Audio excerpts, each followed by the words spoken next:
Well, playing Wednesday, do you have to be a bit careful with legs and things like that for the weekend? Yeah, it's managing it. It's no different to, well, it's slightly different to playing on a Tuesday night. Obviously, we didn't get back to the early hours Thursday morning, so we managed the lads' levels. Certain lads are training, ticking over. Some are doing more of cool downs, ice baths. So we get the balance right. We're a fit side, so the fitness of the team's very, very good.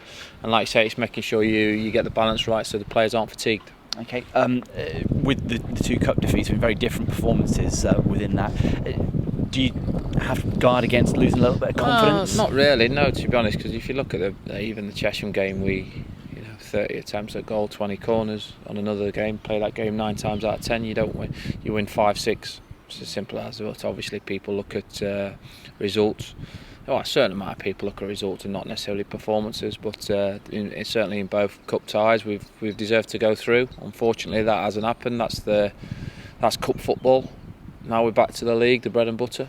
Trying to kickstart our own form in the league campaign, and then I'm sure as soon as we get that first win on the board, we'll take off. So with that home point, do you look to do anything different? Is there anything you can shake up to try and make things change? Just keep working on finishing our chances. Simple as that, really. And I'm a great believer in keep creating the chances, and then the tide will start to turn in our favour.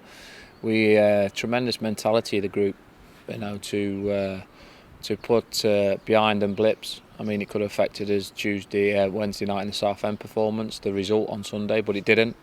The lads were fully focused and took a League One team right to the wire. You know what I mean, though. Managers can be superstitious at times, and changing from the way you set up, what you wear, all those kind of things. Yeah, I look at everything. I do look at everything. But for me, when I've looked at things and looked back at DVDs and look at all the clips that we have, it's a simple case of finishing more of the chances we're creating and putting in their box, whether it be from a set piece, through ball, cross, delivery, all those bits and pieces, and we've got to be, that's where we overload our work. But you keep putting it into the dangerous area, the goals will soon start to come. Only a couple of weeks until the deadline closes for loans before Christmas. Are you expecting any incomings or outgoings in that couple of weeks? We'll see what happens. That would suggest you're at least looking. I'm always looking. Every day, agents ringing me, managers and coaches. Always on the lookout to improve the squad with the right players, but let's make no bones about it. The squad of players I've got here now, 3 points off the playoffs, 5 points off automatic with a game in hand. That's where we stand at the minute, so there's not a lot wrong. We're playing some really good football at times, and we just got to get that belief in that final third that we're going to start scoring more goals.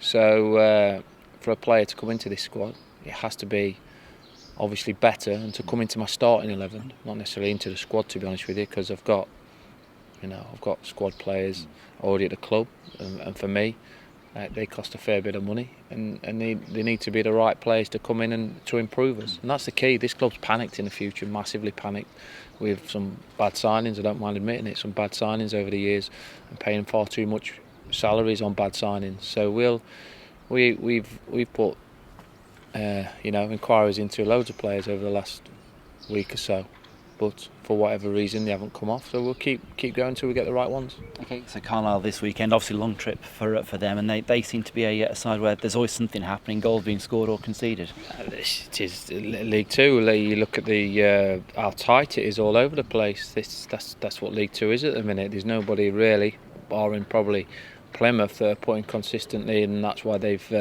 the top of the table. They put more consistent league results in, not necessarily performances, but results. And other than that, there's a lot of teams right in the mix. Carlisle, though, are one of the division's highest scorers, but they let in a lot as well. Well, listen, it's a game, and I suppose you can look at them sort of statistics, but it'll be another match for us where we want to try and win the game. They've got their strengths. They've got the leading goal scorer coming back in. They're a well-organised outfit. Keith's certainly kicked them on from last year when they was on the brink of relegation for a lot of the season. So they've obviously improved a lot, and they're in a pack of teams that are capable of finishing in the top 7.